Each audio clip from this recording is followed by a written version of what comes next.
Well,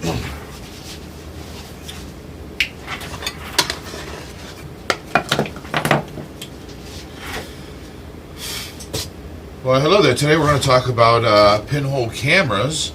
There's been a recent resurgence of pinhole cameras. There's a worldwide pinhole camera day, photography day. And last year I went to a workshop that a local daguerreotype artist had, Chad Juback, here in Pittsburgh at Primal Photographic. And pretty much it really picked my interest in doing it again. I mean, just the simplicity and the primalness of it, you know, alternative photography. We're going backwards as digital cameras go forwards. I mean, now there's a cell phone that has a 40-some megapixel camera. I thought how ironic to go backwards. So I have put together some stuff to build some cameras. I'm going to try to use 4x5 film backs just because you get multiple exposures.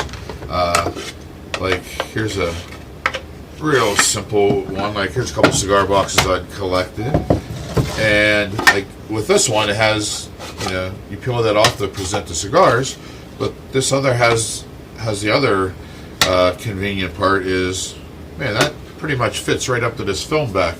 If you don't know what a film back is, I'm sorry. It is a way that they would use in medium format, and you load this with film, and then you mount this to the camera, and then you pull this black slide out, which had the film covered, and then you would, you know, operate your shutter, and then it would expose. The film goes right in here. To load it, you open this up and slide. This is a 4-inch by 5-inch piece, and you slide that right in there, and then in a dark room, of course. And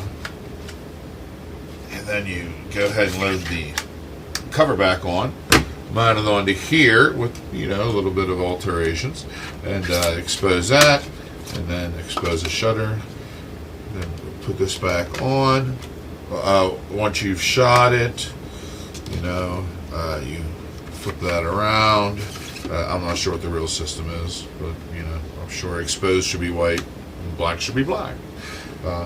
So that's an idea I had to build this one to do a camera. And for this one,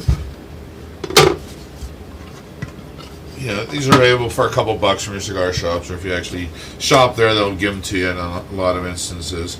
But this one, I thought that I would cut out a little notch on the side, so this would slide into it, so that it would be exposed like that then. Now to do that, I would have to build a set of rails on the inside to keep it, you know, so it goes straight in and out. But you know, I'll take apart another cigar box or something for the wood. We'll see. Well, you really wouldn't need too much.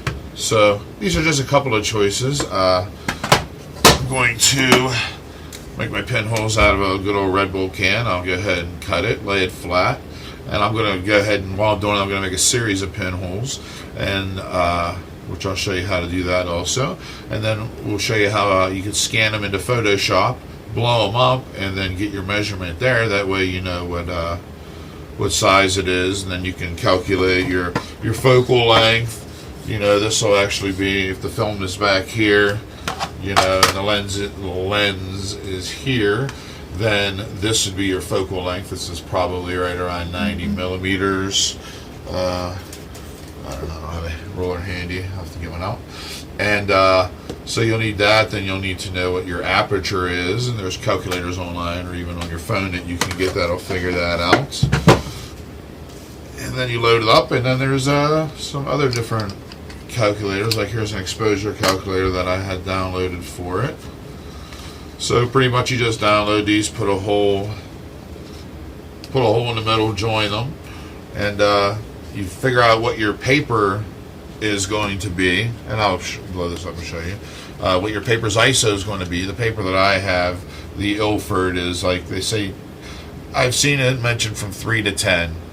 So you know, if you pick your 6 on here, there's your ISOs, your 6, and then over here there's a picture of the sun, you know, Sunny 16, cloudy, sunny, really overcast interior. So then you pick what that conditions are, and then you will have calculated your f-stop, and which, you know, for mine it actually happens to be 250. So it's saying that, you know, on a cloudy day like it is actually today, it would be an 8-minute exposure. So then there's the reciprocity factor. Reciprocity. Yeah. But you would also have to check that out and calculate it in. There's a little graph for that. I'm thinking about printing that out on the back side. That way I have everything right then and there. Or maybe even altering this ring so it includes a reciprocity factor. Anyway, so that's how we're going to start it. That's how we're going to do it. And I'll show you how. Thank you.